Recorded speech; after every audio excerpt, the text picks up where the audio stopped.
Bonjour, bienvenue à J'ai une idée. Mon nom est Jeanne Duquette, ex-gérante d'artiste. Oui, c'est ça, je change d'appellation chaque semaine. Faudrait, et moi-même, là, qui est une experte en branding personnel, qui trouve des taglines pour tous mes clients, j'ai de la misère à moi-même me trouver comment je m'appellerais, en résumé 2-3 mots, là. Mes services, comment je... Fait qu'aujourd'hui, je dis ça, puis vous allez voir pourquoi, parce que, vous l'avez vu dans le titre, on va parler de Britney Spears, donc on va aller voir la carrière d'une artiste musicale. Alors, le fait que j'ai géré des artistes dans le domaine musical, je trouve que c'est pertinent de le mentionner aujourd'hui. Puis bon, évidemment, ça ressemble... Ce que je fais aujourd'hui, c'est de la gérance, mais en consultation, au fond. Parce que j'interviens sur 6 mois à peu près. Parce que parfois, ça demande juste 6 mois d'intervention, de la consultation en gestion d'image, de réputation, développement de carrière et d'affaires, évidemment. Fait que des fois, c'est 6 mois, des fois, c'est plus long. Il y en a avec qui on poursuit en groupe pour assurer le maintien de la notoriété qui a été optimisée, déployée, puis qui est encore en train de prendre son envol. Alors, enough about me, comme on dit, et on va parler de Britney Spears aujourd'hui. Première partie, je vais faire la deuxième partie la semaine prochaine parce que je me suis enfin décidée à lire son livre. Ce que j'avais pas fait depuis qu'il est sorti, pour plusieurs raisons. Puis c'est Simon Barbs, Simon qui est animateur au FM 103.3 à la radio comme moi. Jeune animateur donc qui tripe showbiz là comme moi aussi, puis qui me dit non, faut que tu le lises. Ça fait plusieurs fois qu'il me dit que ça vaut la peine de le lire. Puis moi j'aime ça lire. J'ai lu toutes les biographies sur Whitney Houston qui sont sorties, là, je les ai lues. Après ça, Mariah Carey, j'ai lu ça. Madonna, j'ai lu ça. Je les ai pas toutes lues, Madonna. Il m'en reste à lire. Oprah, Michael Jackson à l'époque. Fait que j'aime lire ces récits-là parce que, en plus de l'histoire, moi, ce que j'aime, c'est qu'en plus de l'histoire, je suis capable de voir ce qu'ils disent pas. Tu sais, surtout, dans ce qu'ils disent, tu vois ce qu'ils disent pas, puis c'est là que mon expertise vient m'aider à combler le récit. Puis je vais être généreuse là-dessus, là, dans mon propos aujourd'hui puis la semaine prochaine. Pourquoi en 2 parties, je vous l'explique, c'est que première partie, on va partir de avant de lire le livre. Qu'est-ce que je sais de Britney Spears? J'ai vu les documentaires qui sont sortis pendant la période où elle était soit en train de se débattre pour sortir de sa période de conservatorship, là, la période où elle n'était pas gestionnaire de sa propre vie. Donc ici, on appelle ça une tutelle au Québec. Donc elle était sous tutelle, c'est pas elle qui prenait ses propres décisions. Et donc, il y a eu des documentaires faits sur le pourquoi de ça pendant ce temps-là. Donc, quelques-uns, je les ai tous vus. Et là, pourquoi je voulais pas lire son livre? Parce que... Puis là, on va se remettre là. Fait que je vais vous raconter là où j'en suis dans mon analyse puis ma perception de Britney Spears. On va parler au niveau de développement carrière, image, crise médiatique, parce qu'elle en a eu. Et on va se rendre avant de lire le livre, parce que là, le livre, c'est sa version. Tu sais, ce que je connais, moi, c'est la version des journalistes, la version du peu d'entrevues qu'elle a données, la version qu'on a pu trouver là dans... selon les visions des différents réalisateurs qui ont fait des documentaires, mais on n'a pas vraiment sa version à elle. Puis, je me disais, le livre, c'est-tu vraiment sa version? Fait que c'est ça que je me disais, on va s'être fait raconter quelque chose qui est probablement pas ça. Puis pourquoi je pense ça, c'est que je sais pas si vous la suivez, là, mais sur Instagram, on la voit depuis plusieurs années. Elle fait des posts sur Instagram, puis c'est pas toujours, c'est parfois inquiétant, c'est souvent inquiétant, c'est souvent confus. Euh, Puis je vais faire une analogie, là, vous allez pas aimer ça, là, celle qui aime Britney Spears, je le sais, mais c'est que des fois, elle me fait penser à Glenn Gagnon. Tu sais, dans le sens où Glenn Gagnon, si vous savez pas c'est qui, tu sais, c'est une femme québécoise, tu sais, qui était escorte, qui faisait, tu sais, qui est devenue connue, infamous, là. Vraiment devenir connue pour les mauvaises raisons. Les gens la regardaient en psychose, toxique, donc elle prenait une toxicomane, mais elle faisait beaucoup de live, puis elle faisait beaucoup de vidéos, puis il y a même eu des documentaires sur elle.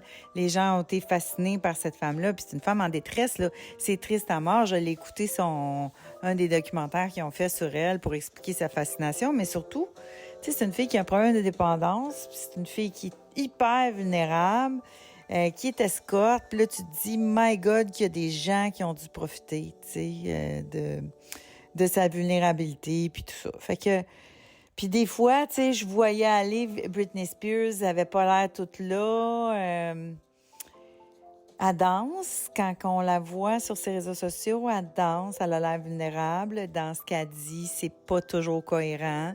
Et c'est ça, tu te dis, elle est entourée de qui, de quoi, surtout depuis qu'elle est plus sur son conservatorship, parce qu'évidemment, là, probablement qu'il contrôle moins ce qu'elle publie sur les réseaux sociaux. Depuis un bout de temps aussi, des fois, son compte disparaît, il réapparaît. Qui contrôle ça? On le sait pas. Fait que, tu sais, j'ai l'impression que quelqu'un qui a des gros problèmes, parce qu'on soupçonne qu'il a des gros problèmes de santé mentale, et ça, c'est sorti beaucoup dans les journaux, c'est-à-dire que tout est sous-scellé quand il y a eu ces nombreux procès pour sa tutelle. Son état mental, c'est toujours sous-scellé. Fait qu'ils n'ont pas le droit de le dire dans les journaux. Mais on a eu assez d'informations pour se douter que c'est pas simple, là. Puis c'est pas un diagnostic genre anxiété généralisée, là. Sinon, ils nous le diraient. Fait que s'ils nous le disent pas, là, c'est quoi? Ben, c'est quand même assez grave. Fait que je me dis, es-tu dans un état de faire une biographie? Fait que, tu sais, moi, je me dis, je vais perdre 5-6 heures de ma vie, puis je le sais pas. Mais, écoute, je vais le faire. J'ai dit à Simon que j'allais le faire. Puis là, j'ai commencé. Puis je me dis, tiens, ça vaut la peine. Alors, qu'est-ce qu'on sait de Britney Spears avant d'entendre sa version? Britney Spears, donc jeune fille qui était une enfant vedette. J'en ai déjà parlé dans mon épisode sur les enfants vedettes, sur ce que une énorme célébrité comme ça a comme impact sur la santé mentale de n'importe quel individu. Ça brasse les endorphines, ça brasse la dopamine, ça brasse toutes ce qu'on appelle la biochimie du cerveau. Là, tu sais, moi, je suis allée à Woodstock 99. OK, je venais juste de rentrer en poste là, comme PDG de Décodé. On est invité à Woodstock. Celui qui a tout pogné en feu, oui, mais on est allé avant que ça pogne en feu. Alors, on s'en va là en avion privé parce que c'est la fille qui avait ma job avant qui run Woodstock 99.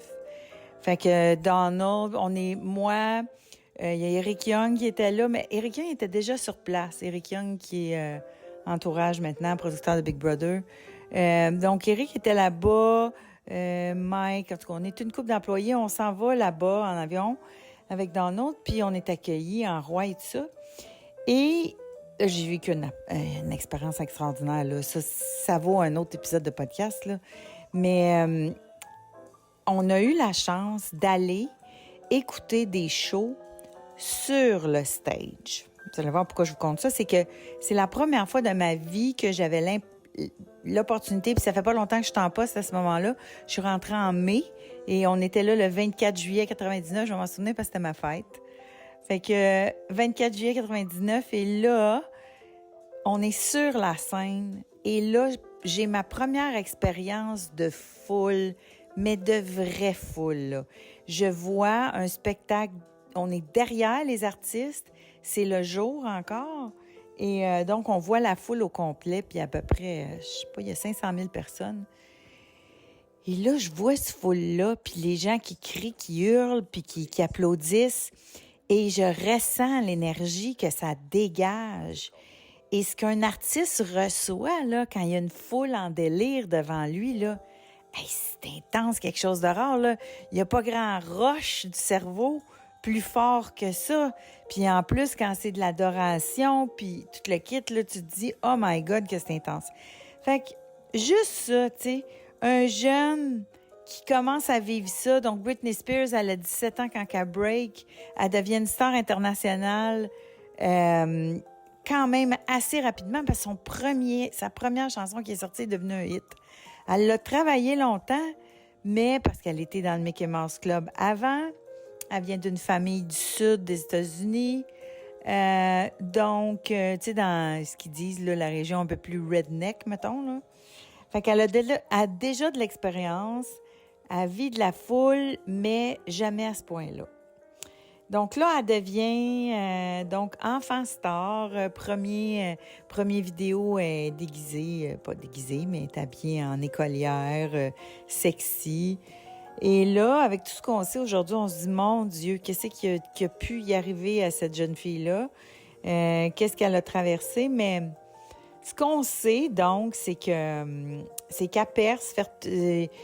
Ensuite, elle commence tout de suite à faire des grosses tournées. C'est une pop star en bonne et due forme. Et là, elle est en amour avec Justin Timberlake.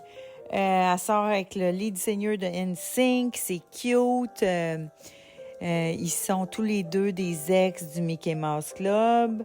Finalement, la relation se termine. Puis là, on apprend que c'est parce qu'elle l'avait trompé. Puis lui, il fait son album Cry Me a River, son premier album solo, sur un peu l'espèce de... Les relations de presse à ce moment-là, c'est Britney l'a trompé, pauvre Justin, fait pitié. Elle ne répond pas trop à ça. Et là, lui, mais tu sais, c'est là que commence à avoir un aura de Britney, un backlash. Tu sais, elle est tellement populaire, elle est tellement adulée. Moi, j'oublierai jamais là, sa performance au MTV Awards quand elle a fait Satisfaction des Rolling Stones mêlée à une autre chanson, là.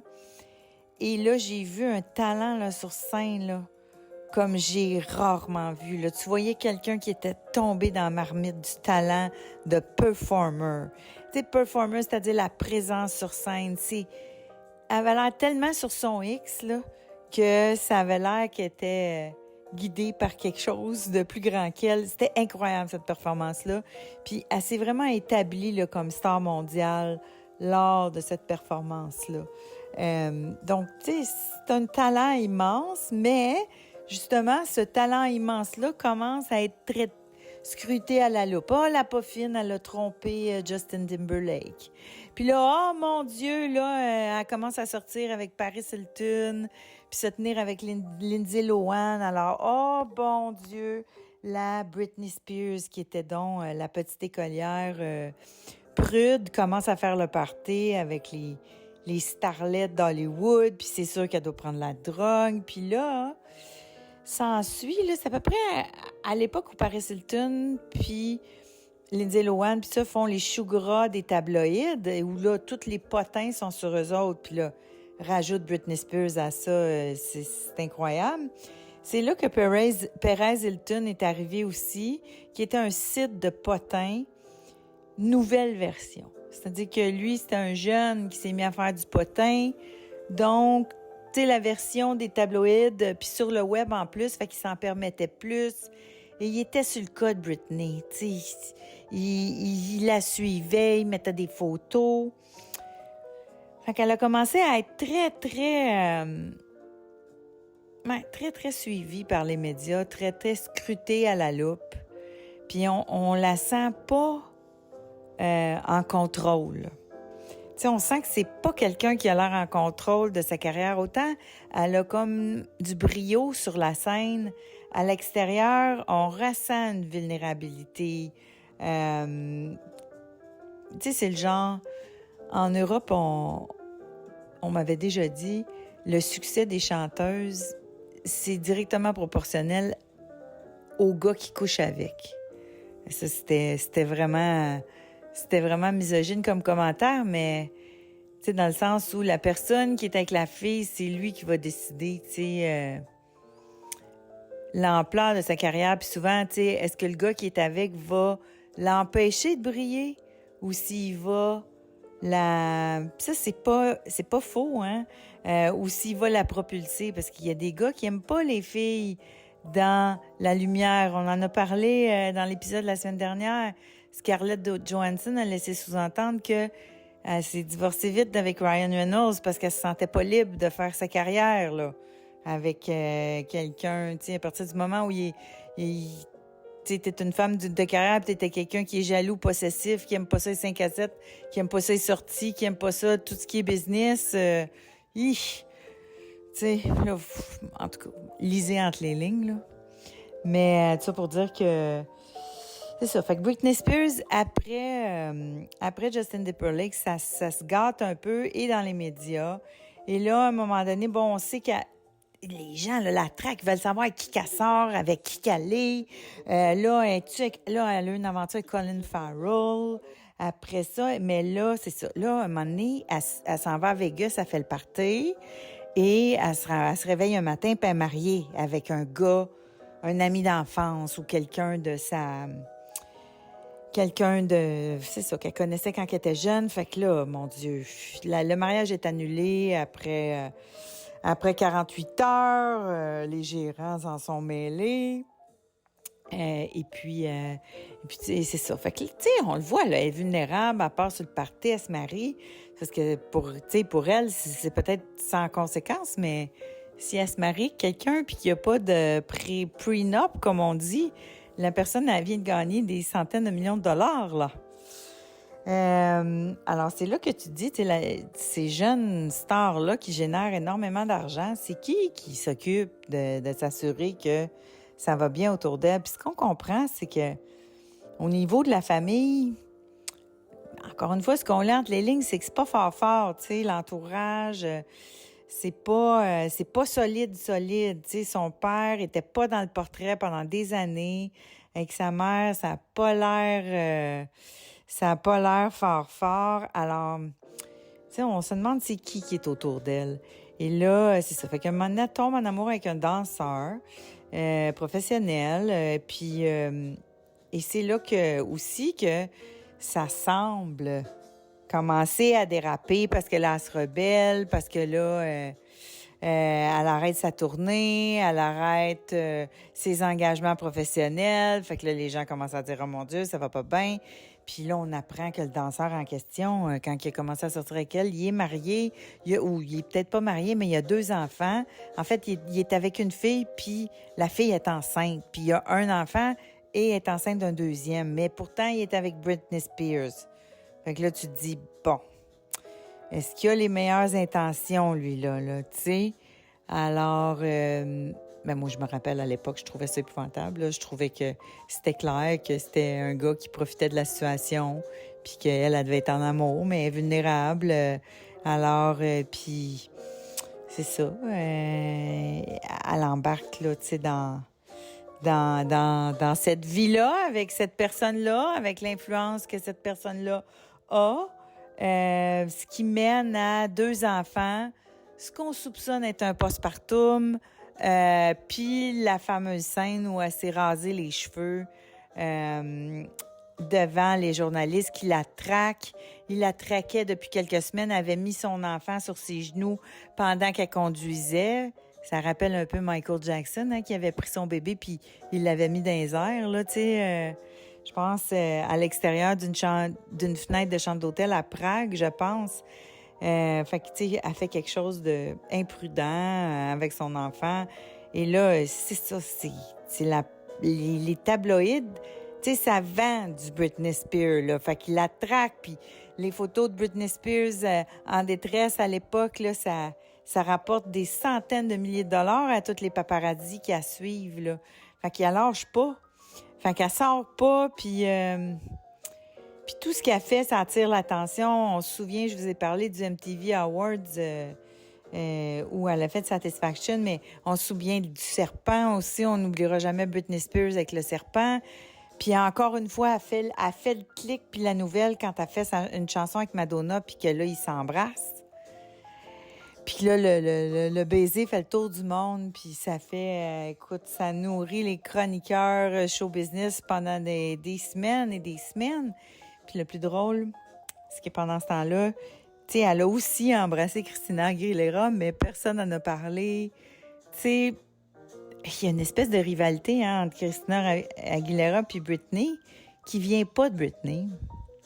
Mais on l'a toujours senti que Christina Aguilera avait de la difficulté à comprendre la fascination des gens pour Britney plutôt qu'elle, alors que selon elle, puis selon les standards de l'industrie, mettons, elle avait beaucoup plus de voix. Tu sais, c'était une chanteuse de grand talent, puis une chanteuse à voix. Pourquoi les gens sont beaucoup plus fascinés par Britney Spears? Ça, c'est une question de présence sur scène. Puis elle avait une capacité d'attirer l'attention avec un niveau de performance hors norme, probablement son contact avec la musique, son sens musical, son sens du spectacle, comprendre l'audience, avoir envie de se donner en spectacle. Elle avait pas de gêne sur scène. On sentait qu'elle était elle-même. Elle, on l'entend pas réfléchir quand elle est sur la scène. Hein, ben, je le dis souvent, tu sais, des fois, Madonna, je la voyais sur la scène, puis je l'entendais réfléchir. Tu sais, c'est quelqu'un qui était très calculé. Fait qu'il y avait un abandon dans Britney Spears au début de sa carrière, mais à un moment donné, à coup de critique, parce que là, je me souviens, elle a refait les MTV Awards après avoir eu des enfants. Et là, elle s'est fait trucider dans la presse parce que les gens trouvaient qu'elle avait pris du poids, si ça. Tu sais, au lieu de parler de sa performance puis de sa toune, là, il avait critiqué son physique, son entrain. Puis oui, après avoir eu 2 enfants, elle avait pas la même confiance à la scène. Puis oui, elle a développé une insécurité. Oui, elle s'est mise à réfléchir sur la scène. Elle avait perdu un peu de son insouciance parce que c'est sûr, tu sais, tu commences ta carrière artistique, tu sais pas ce que tu sais pas, tu sais. Donc, tu sais pas que tu peux te faire critiquer à tous les coins. Tu sais pas que chaque performance peut être scrutée par des centaines de milliers de personnes. Fait que cette insouciance-là lui a servi, mais le jour où ça y a fait mal, j'imagine, ces critiques-là, puis tout ce qui s'est passé là, dans la presse, elle est devenue extrêmement prudente, avoir peur du jugement. Et ça enlève beaucoup de l'assurance, ça, après. Puis, donc, c'est pas juste une question de compétence, que ce soit la voix ou que ce soit la capacité de danser. Il y a beaucoup de savoir-être là-dedans. Il y a beaucoup de leadership, justement, tu sais. Savoir dire non, mais tes limites, s'imposer. Mon Dieu, c'est ça, là. C'est quelque chose qui devait pas être là. Puis c'est ça, après les enfants et tout, on a senti qu'il a commencé à avoir beaucoup de fragilité. Puis c'est là qui est arrivé les événements. Elle était hospitalisée. Parce qu'elle s'est divorcée ou elle s'est séparée de Federline. C'est là qu'elle a perdu elle a perdu le nord un peu aussi, là, au niveau de la santé mentale. C'est que là, elle était peut-être en postpartum, là. Moi, je suppose, je sais pas, là. Mais donc, ceci c'est allégué, mais on sentait donc, tu sais, c'est hormonal, c'est les drogues du cerveau, là, comme je vous disais tantôt, endorphine, mais là, ajoute l'oxytocine là-dedans. Bref, c'est des cocktails, là, au niveau du cerveau qui peut créer des déséquilibres. Et c'est des émotions fortes. Donc là, parce que ça n'a pas duré longtemps, là, avec le Federline en question. Ils se sont mariés. Ce qui, ses parents, on voyait, tu sais, elle s'est mariée avec l'autre, là, puis ils ont tout de suite fait annuler le mariage, mais là, lui, il a réussi, là. Il l'a marié, puis après ça, ça n'a pas duré longtemps, donc séparation, donc probablement demande d'argent, etc. Et là, on la sent complètement en désarroi et très, très grande vulnérabilité. Puis là, dans les tabloïds, il arrive un personnage qui s'appelle Sam Lutfi. qui a l'air d'une espèce du typique hustler de Hollywood, là. Puis encore une fois, je le sais pas. Je vous dis de c'est quoi la perception qu'on en a à l'époque, puis ce que la presse rapporte. Est-ce que tout ça est prouvé? Probablement pas, là. Mais le gars en question, mais il y a eu plusieurs cas en cours contre lui, là, mais le gars en question qui réussit à avoir sa confiance, que les gens soupçonnent aussi qu'elle a des problèmes de consommation, puis que et ça, c'est peut-être le ou les fournisseurs qui commencent à avoir de l'influence sur elle, mais il commence à avoir de l'influence sur elle, puis probablement piger dans son argent, puis quand il y a des millions et des millions et des millions en jeu, tu te dis, quelqu'un qui est très vulnérable, puis là, à ce moment-là, il commence à se douter qu'il y a des gros enjeux de santé mentale, il faut la protéger. Fait que moi, c'est comme ça que je le perçois à l'époque. Son père revient dans le portrait. Son père qui était pas là, avec qui il n'y avait pas de relation, mais là, il revient et il demande de pouvoir contrôler ses finances, sa vie. Puis ce qu'on perçoit de loin au départ, donc ça arrive en 2009 à peu près, puis je pense que ça a fini en 2021, si ça a duré longtemps. Puis là, dans les documentaires, on le voit un peu plus, là, ce qui s'est passé, mais donc, ce qu'on perçoit à l'époque, c'est effectivement, arrêter l'hémorragie. La fille, elle se rase la tête, elle perd la garde de ses enfants, elle a l'air d'avoir des problèmes de consommation, elle est hospitalisée parce qu'elle a des problèmes de santé mentale, ça va pas bien, là. Puis là, on se dit, my God, tant mieux s'il y a un juge d'impliqué, parce qu'une tutelle, c'est ça. Il y a un juge qui doit dire oui, là, tout ça est plaidé par deux parties. Mais là, elle, est-ce qu'elle est bien? C'est qui la représente? C'est qui protège ses droits là-dedans? On ne sait pas trop. Alors, mais si bien qu'elle devient donc sous tutelle pendant 12 ans. Et pendant ces années-là, on la voit, les gens la perçoivent comme étant un peu robotique. Qu'elle suit, qu'elle a l'air de suivre la parade, mais oui, elle a beaucoup moins de tempérament que juste avant sa période de tutelle, avant ses hospitalisations. Puis là, on se dit, c'est parce qu'elle doit être médicamentée.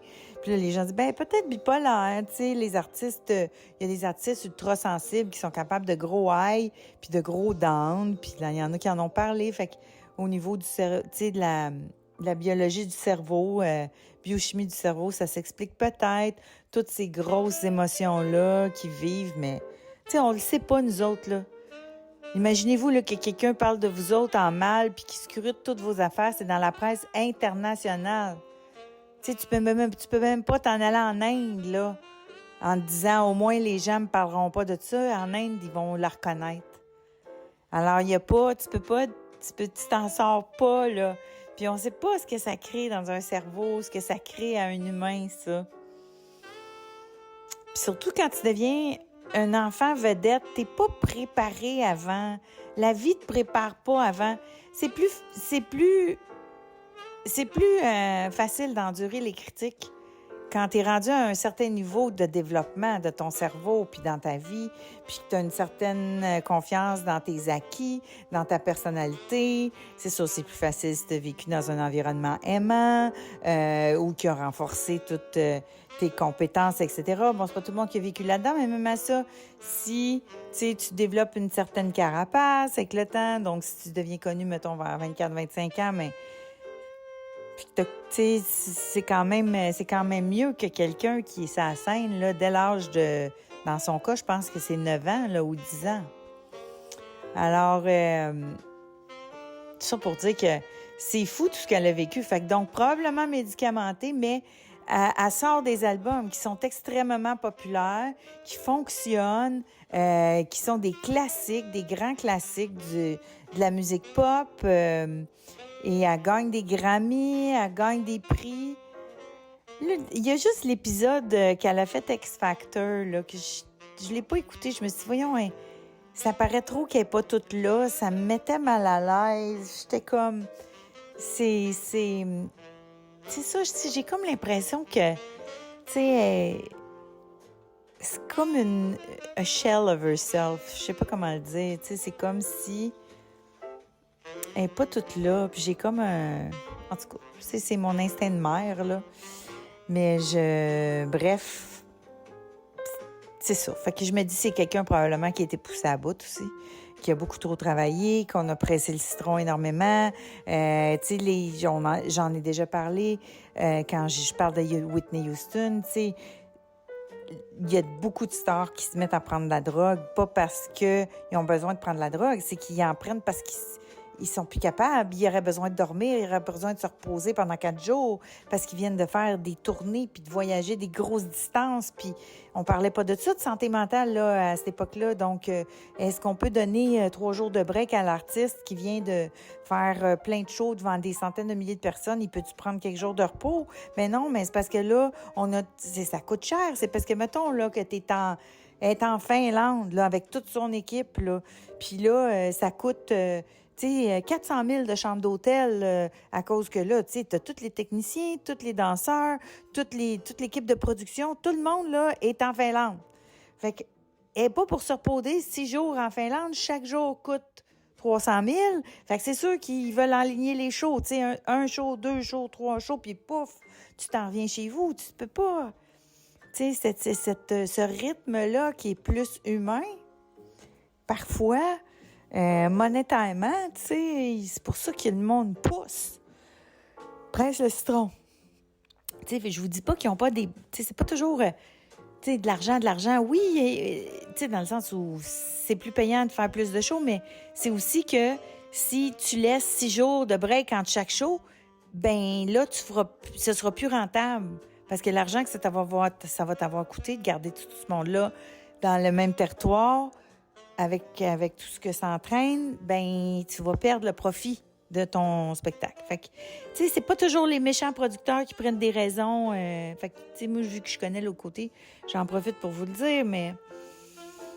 Fait qu'il semblerait que, donc, tu sais, professionnellement, ce qui s'est passé pendant le conservatorship, là, ça s'est quand même... tu sais, elle était en couple avec un gérant pendant quelques années. Puis, tu sais, en tout cas, c'était quelqu'un qui la faisait travailler, puis qui était dans son équipe, puis tout ça. Fait qu'elle semblait quand même d'aller bien pendant cette époque-là. Puis après ça, mais il y a eu le Sam, là, avec qui elle s'est mariée après la fin de sa tutelle, parce qu'elle pouvait pas prendre la décision de se marier pendant sa tutelle par elle-même. Alors, il y a eu lui qui avait l'air d'être là aussi pour prendre soin d'elle, là, en plus de... Fait que c'est ce qu'on voyait de elle. Puis à quel moment, donc, on a commencé à se dire que cette tutelle-là avait peut-être pas de bon sens. Je pense qu'ils sont allés pour annoncer un show à Vegas. Puis elle a passé tout droit de tous les journalistes, puis elle est retournée dans sa limousine. Elle voulait pas être là, elle voulait pas le faire. Puis c'est la première fois comme elle posait un geste de rébellion. Et là, les gens ont commencé à dire, OK, elle veut pas être là. OK. Et là, les fans ont commencé à déceler. Ils disaient que dans ses messages, elle lançait des appels à l'aide, etc. Sans embarquer là-dedans. C'est quelqu'un qui est sous tutelle pendant 10-12 ans, qui est médicamenté. Et là, on l'a vu dans ses... C'est comme si son entourage avait tellement peur, parce qu'on ne sait pas exactement ce qui s'est passé quand elle s'est mariée avec Federline, puis combien d'argent qu'elle a perdu là, puis combien d'argent qu'elle a perdu quand le monsieur Sam Lofty, là, qui a fait l'objet de plusieurs poursuites suite à son incursion dans le monde de Britney Spears, là, combien d'argent qu'elle a perdu là. Tu sais, c'est clair qu'il y a eu là, des choses qui sont passées qui rendent les gens ultra parano, là. Ce qu'on apprend dans les documentaires, c'est que même ses téléphones étaient monitorés, on lisait toutes ses conversations, on savait tout à qui qu'elle parlait, elle était là, espionnée à un niveau, là. Et là, tu te dis, mais voyons, pendant 10-12 ans, pourtant, elle a l'air médicamentée, fait que, il me semble qu'à un moment donné, si tu as un déséquilibre, ben, normalement, ça se stabilise. Bon, encore, tu sais, il y a des gens qui ont des enjeux de santé mentale, qui prennent pas leurs médicaments, puis qui vont être ils vont être tentés d'auto. Tu sais, on ne sait pas tout ça. Là. Ça, ils ne l'ont jamais dit, puis je vais vous dire pourquoi ils ne peuvent pas vous le dire, OK? Parce que toute l'équipe de Britney Spears, là, quand elle parle contre eux autres, puis qu'elle dit que c'est elle la victime, puis que c'est elle qui est abusée, puis quand on regarde les documentaires, oui, tu sais, d'espionner son téléphone, ça n'a pas de bon sens. D'espionner toutes ses faits et gestes pendant des années, ça n'a pas de bon sens. Mais les raisons pour lesquelles ils font ça, ils peuvent pas les dire parce que des fois, s'ils disent au public, le public l'aimera plus. Puis si le public l'aime plus, ben, elle perd toute sa carrière puis tout son fonds de commerce, ce qui essaye de protéger de toute façon. Tu sais, c'est pour ça que, tu sais, depuis le début des temps, les gérants se font bâcher dans les journaux puis, tu sais, pour être passé par là, hein? Tu sais, les artistes vont dire « Ah, non, telle personne n'est pas fin. » Tu peux pas répondre parce que tu peux pas détruire ce que tu as construit. Tu sais, en tout cas, moi, quand j'ai vécu des situations similaires, je pouvais pas dire que tu veux pas détruire la réputation que tu as contribué à construire. Tu veux pas, tu sais, c'est ça, tu veux pas aller là. Puis dans le cas de toute le team Britney, là, ils n'ont jamais répondu, ils n'ont jamais donné des détails. Ils ont toujours gardé très, très confidentiel leur raison pour le conservatorship, puis ce qu'ils essayaient de protéger, puis tout ça a été gardé sous scellé. Puis on se doute que c'est parce que ça va lui porter atteinte. Et ça aussi, tu sais, donc je me dis, on ne sait pas toute l'histoire. Fait que rendu là, tu sais, on ne sait pas toute l'histoire. Est-ce qu'il y a eu de l'abus? Oui. Est-ce qu'elle a été maltraitée par les journaux? Épouvantable.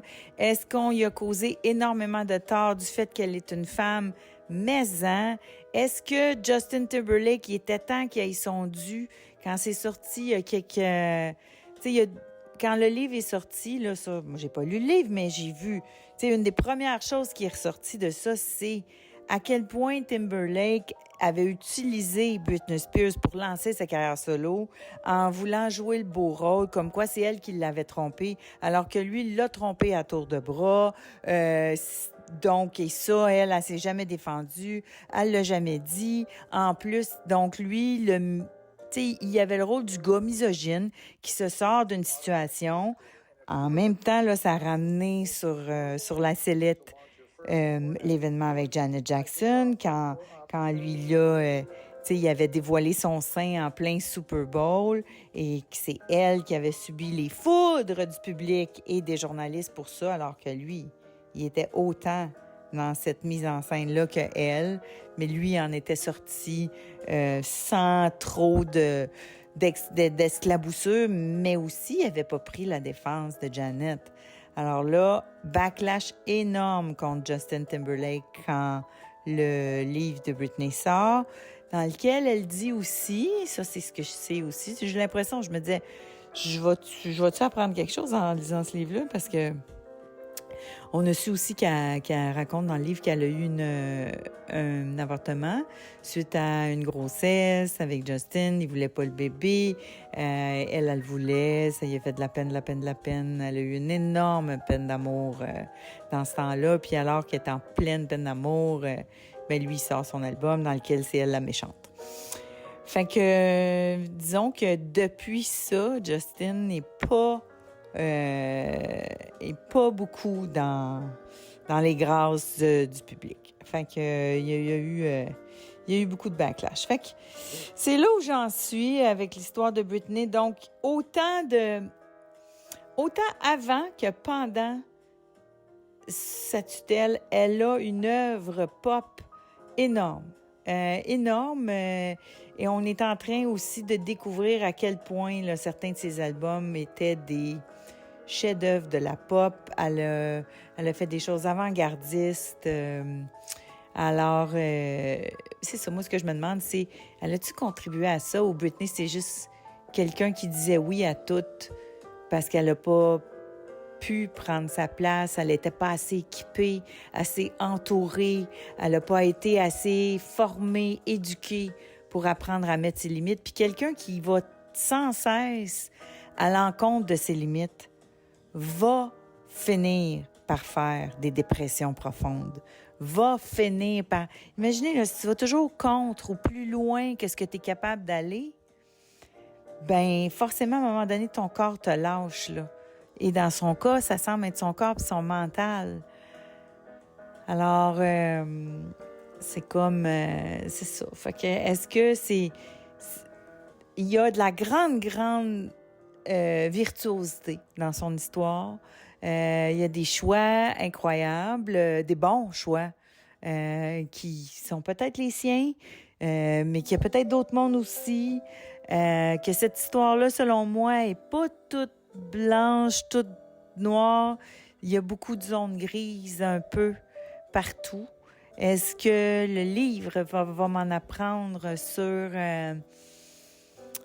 sur sa version, sur le fait qu'elle n'aurait pas dû être si longtemps en conservatorship? Écoutez, depuis que la tutelle est terminée, elle s'est mariée aussi vite qu'elle s'est divorcée. On la voit plus. Des fois, elle est sur les réseaux, des fois, elle l'est pas. Elle a pas l'air toute là. Ça n'a pas l'air d'aller si bien que ça depuis la fin de son conservatorship. Donc, je sais pas quoi vous dire. On va aller chercher plus d'informations. Qu'est-ce que vous en pensez? Vous voyez ça comment? C'est sûr que c'était une mauvaise... Tu sais, c'était peut-être pas la bonne façon de l'aider, de mettre une tutelle contre son gré, mais je suis convaincue qu'il y a plein de monde qui ont dû essayer de l'aider. Puis, de pas accepter de l'aide, là, c'est pas toute la faute des autres. C'est ça l'affaire. C'est pas toute la faute des autres. Fait qu'on va aller voir tu sais, où est-ce qu'elle met le chapeau de la responsabilité, puis où est-ce qu'elle pointe du doigt. Ça m'intrigue. Puis je vais vous dire si je trouve que ça a l'air d'être écrit par quelqu'un d'autre, parce que c'est lu par quelqu'un d'autre aussi, là. C'est pas lu par elle, fait que on va voir ce que ça donne. Donc voilà, merci d'avoir été là.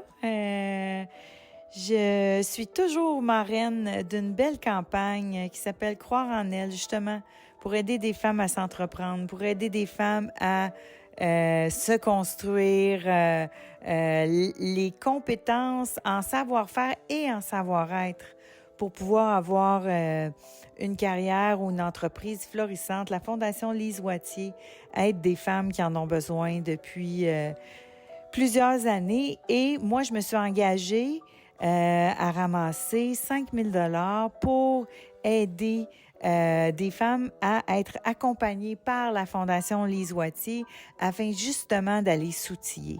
Alors, si vous aimez Britney Spears, si vous aimez une femme qui aurait besoin d'outils pour mieux assurer sa survie, sa prospérité, ça peut être un 10 $, un 15 $, un 1 000 $.